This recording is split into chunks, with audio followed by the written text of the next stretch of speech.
Love is often compared to a medicine. It heals the wounds of the soul, gives strength, and inspires great deeds. But what if the medicine itself becomes poison? Not in a metaphorical sense, but a real one, brewed from roots ground in a marble mortar and drunk from a golden cup by a lovesick king? This is not a story about a weak ruler. It's the story of Henry of Navarre, a warrior who won his crown with his sword and reconciled a country torn apart by religious wars. He was the people's idol, a model of courage and wisdom. But even the strongest have their Achilles heel. For Henry, it was one woman, Charlotte de Montmorency, Countess de Condé. He was old, weary, and seasoned by experience. She was young, beautiful, and already married to another. His passion for her became an all-consuming illness. And like any patient, he sought a cure. Not from doctors, but from dark alchemists promising to restore his manhood and enchant the unattainable beauty. He drank it every night to preserve her love. But a secret ingredient in that elixir slowly drove him mad, leading to a bloody end that changed the history of Europe. France at the end of the 16th century, a land exhausted by 30 years of religious wars. It resembled cracked, barren earth, dried out by fanaticism, watered with the blood of Huguenots and Catholics, torn into hostile camps. It needed not just a ruler, but a downpour to wash away the hatred and grow something new on that soil. That downpour was Henry of Navarre. Henry IV, Bourbon. He was not a king by blood right first and foremost. He was a king by right of the sword, by right of will, and incredible personal courage. He conquered his throne, hacking his way through walls of spears and musket fire. He was a Huguenot ascending a Catholic throne. And to hold it, he made the most pragmatic act of his life, saying, "Paris is worth a Massachusetts." He changed his faith to save the country, and he saved it. His reign was a breath of fresh air. The Edict of Nantes granted freedom of worship. He lowered taxes, encouraged farming and crafts. He became the good King Henri for the common folk, a king in simple woolen garb, open to complaints, hating lavish ceremonies. He was the father of the nation, a man of flesh and blood, with rough humor and tireless energy. It seemed he had conquered everything: war, poverty, discord. But there was one enemy that even the greatest men surrender to. An enemy named time. He was approaching 60, an age when great men take stock. He had reconciled France, but he couldn't reconcile himself to fading youth. His legendary vitality, the same force that led entire armies into battle, was beginning to wane. At court, that eternal garden where new, young shoots always bloom, he felt like an old, mighty, but lonely oak. His heart, so generous to the nation, craved one final, all-consuming passion. Not a calm attachment, but a fire that would burn away autumnal melancholy. And fate, cruel and ironic, was already preparing that spark for him. And he saw her, Charlotte Marguerite de Montmorency. She was 15 or 16 years old. She wasn't just beautiful. She embodied everything slipping away from him. Boundless youth, innocence, freshness. Her beauty wasn't languid and mature like his former lovers. It was sharp as a sword thrust, dazzling as gunpowder flash. And for an old warrior whose life was filled with battles, this was the last, most dangerous challenge. In one instant, the conquering king, the father of the nation, was brought low. He fell in love, madly, recklessly, like a youth, and this love marked the beginning of the end. It wasn't just a romantic ailment. It was a crisis of male identity. In an era when power, fertility, and martial valor were inseparable, the fading of strength meant the collapse of self. At court, where every action was scrutinized by 1,000 eyes, his failures with Charlotte became fodder for whispers behind his back. He needed a miracle, and at court there were always those who peddled them. Epernon was no mere favorite. He was the gray eminence, a master of shady dealings and a bridge between the world of power and secret knowledge. They said his interests lay far beyond Christian morality, in alchemy, hermeticism, occult sciences. It was he, seeing the king's agony, who offered a scientific solution. He had a man, a master, who could brew not just any potion, but the elixir of power, over body and spirit. The process of creating the elixir was a sacred rite.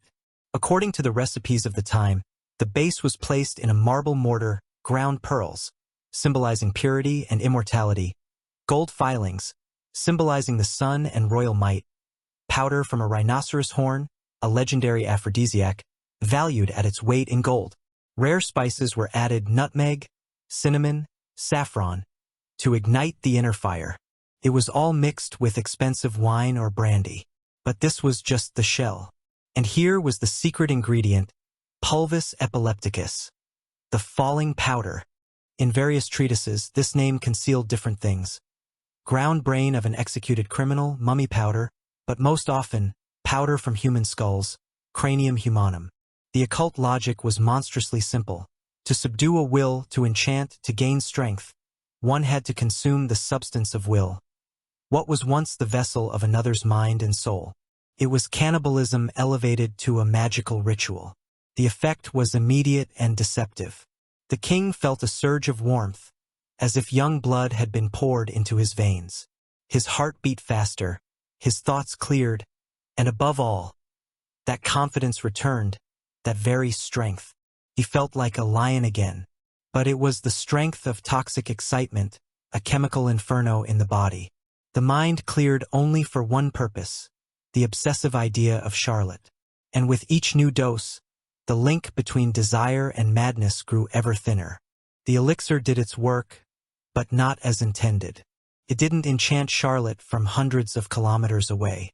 It enchanted the king's own mind, making his obsession unbearable. State affairs became an annoying obstacle on the path to his goal. The poison meant to give him the strength to love gave him only the strength to desire, each time more blindly and recklessly. The shadow from the alchemical laboratory now loomed not just over the bedchamber, but over the throne of France. The elixir no longer gave him surges of strength. It had become a necessity, like air itself. Without it, he suffered bouts of black melancholy, irritability, and physical weakness. But with each dose, Henry IV drifted deeper into his obsessive world. He ceased to be the king of France.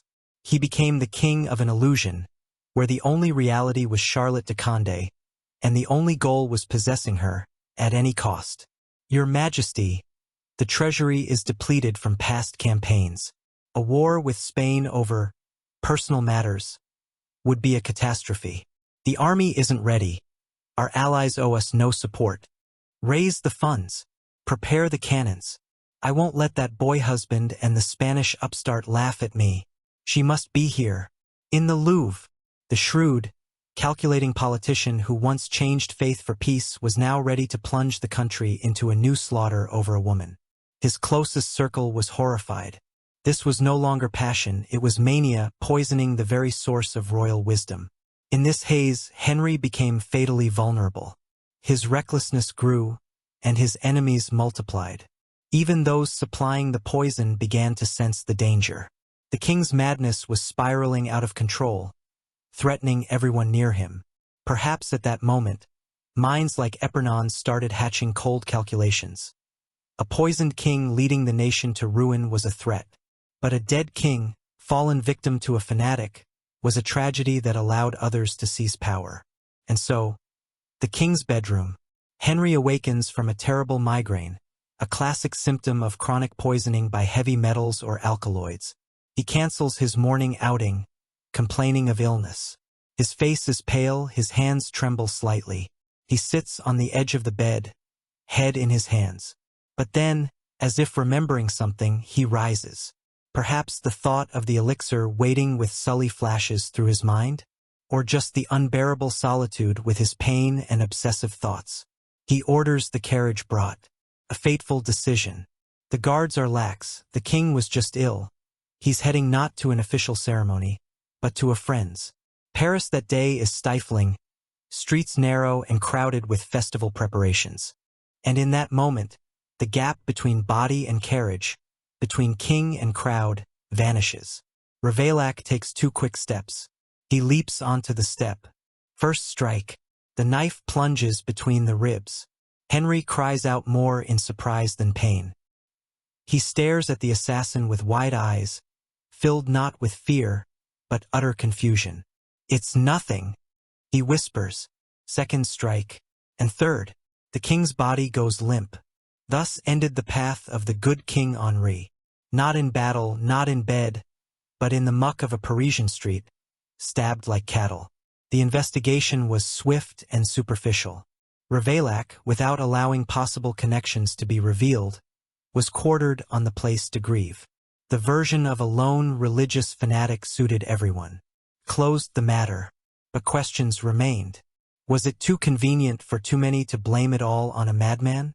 A man whose mind was poisoned by the elixir, steering the country toward senseless war, was dangerous.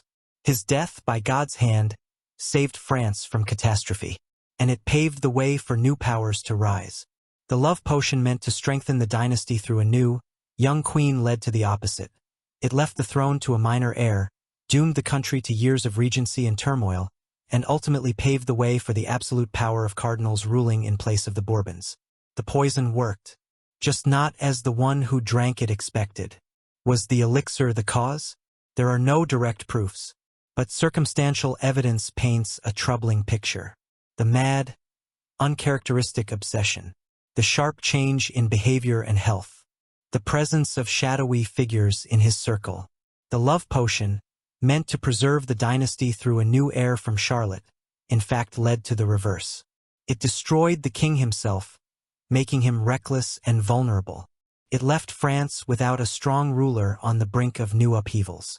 The story of Henry IV is a tragedy of how the strongest passion, multiplied by dark superstitions and poison, can break even a great man. He sought an elixir of love but found only the recipe for his own downfall. And the dynasty he so wanted to fortify with new love would ultimately end with his grandson, forever changing France's history. Thanks for joining us.